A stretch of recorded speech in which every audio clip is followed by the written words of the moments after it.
Assalamualaikum warahmatullahi wabarakatuh. Salam sejahtera untuk kita semua. Baik, para pemirsa, berikut ini akan dilanjutkan bahasan tentang magnet untuk bagian yang kedua. Pokok bahasan atau sub pokok bahasan yang akan dijelaskan dalam bagian ini, yang pertama adalah medan magnet oleh kawat lurus berarus. Kemudian yang kedua adalah medan magnet oleh kawat loop berarus. Kemudian yang ketiga adalah gaya antar kawat sejajar searah berarus. Kemudian yang keempat adalah gaya antar kawat anti paralel berarus. Kemudian yang kelima contoh soal. Yang keenam contoh soal juga, yang kedua dan yang ketujuh contoh soal yang ketiga. Nah, kita akan awali dengan medan magnet oleh kawat lurus berarus, para pemirsa.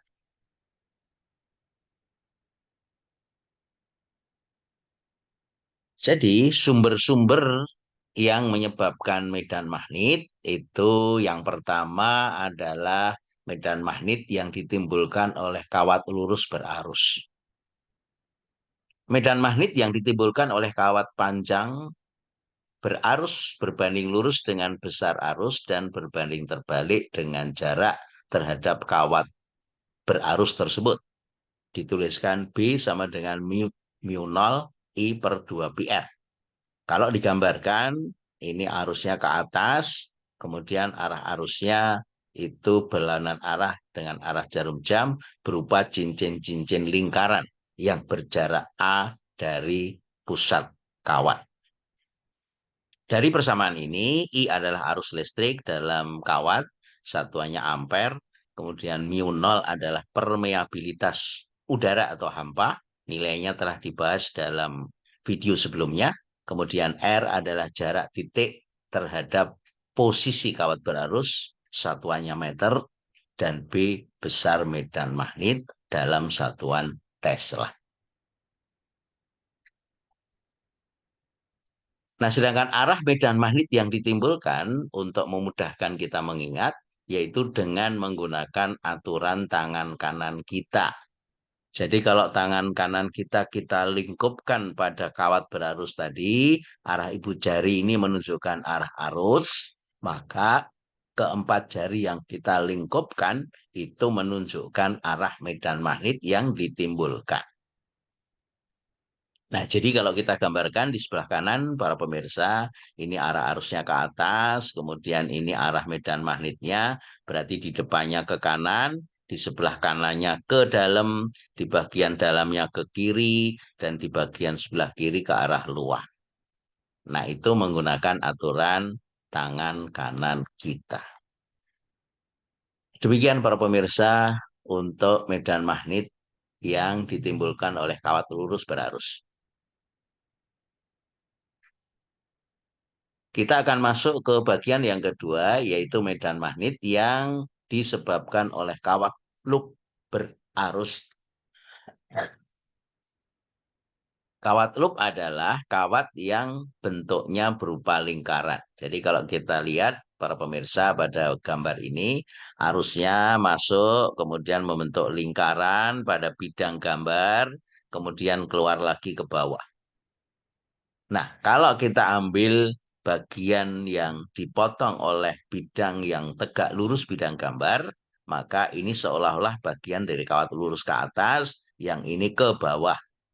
Nah, sehingga bentuknya adalah menggunakan aturan tangan kanan kita berupa cincin-cincin lingkaran. Jadi keempat jari itu arahnya berlawanan arah jarum jam pada bidang kiri, sedangkan bidang kanan itu searah dengan arah jarum jam. Nah, sehingga pada pusat kawatnya itu terlihat dari potongan kawat kanan dan kiri arahnya sama-sama masuk ke dalam. Nah, kalau gambar ini kita miringkan seperti ini, maka arah medan magnet oleh potongan DL pada kawat loop ini, itu arahnya B yang putih piring, bagian dari lingkaran seperti ini, maka B ini akan diproyeksikan menjadi dua arah, yaitu BR dan BZ. BR akan saling menghilangkan karena potongan di hadapannya ini saling menghilangkan. Atas dengan bawah, dalam dengan luar, demikian juga untuk potongan kalau kita integral penuh untuk satu lingkaran, yang muncul hanya BZ saja. Nah, arah medan magnet oleh kawat loop berarus itu untuk memudahkan menentukan arahnya, kita masih menggunakan aturan tangan kanan kita, tapi dibalik para pemirsa. Jadi keempat jari yang kita lingkupkan ini adalah arah arusnya, kemudian arah ibu jari, arah medan magnet yang ditimbulkan. Nah, ini kita kenal dengan kaidah tangan kanan untuk kawat melingkar berarus. Nah, besar medan magnet oleh kawat loop berarus itu kalau kita lihat dari gambar ini, pada jarak Z dari pusat kawat itu dari hasil integral garis untuk satu lingkaran penuh itu diperoleh persamaan seperti ini. BZ sama dengan mu 0 I per 2 kali R kuadrat per R kuadrat plus Z kuadrat pangkat 3 per 2, di mana I adalah arus listrik dalam kawat satuannya ampere, R jari-jari kawat loop dalam satuan meter, Z jarak dari pusat kawat loop ke titik yang dihitung medannya. Sedangkan mu 0 adalah permeabilitas udara yang nilainya adalah 4 pi kali 10 power minus 7 Tesla meter per ampere. Sedangkan B adalah besar medan magnet, satuannya Tesla. Nah, bagaimana Pak pemirsa untuk posisi di pusat kawat yang di tengah-tengah di sini para pemirsa? Jadi kalau di sini titik pusatnya berarti Z sama dengan 0. Kalau dari persamaan ini nilai Z-nya sama dengan 0, kita masukkan ke dalam persamaan, akan diperoleh besar medan magnet di pusat kawat loop berarus menjadi B sama dengan mu 0 I per 2R. Untuk Z sama dengan 0. Nah, jadi ini gambarannya. Nah, sedangkan kalau jumlah loopnya diulang-ulang menjadi sebuah lilitan yang jumlah pengulangan lilitannya sama dengan N, maka besar medan magnet di pusat kawat loop menjadi N kali dari nilai sebelumnya. Maka nilai B sama dengan mu 0 kali N kali I per 2N.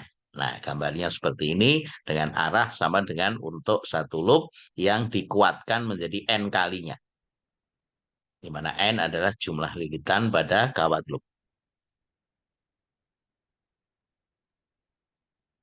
Kita akan lanjut para pemirsa, yaitu gaya antar kawat sejajar searah berarus yang akan kita lanjutkan dalam video yang kedua nanti.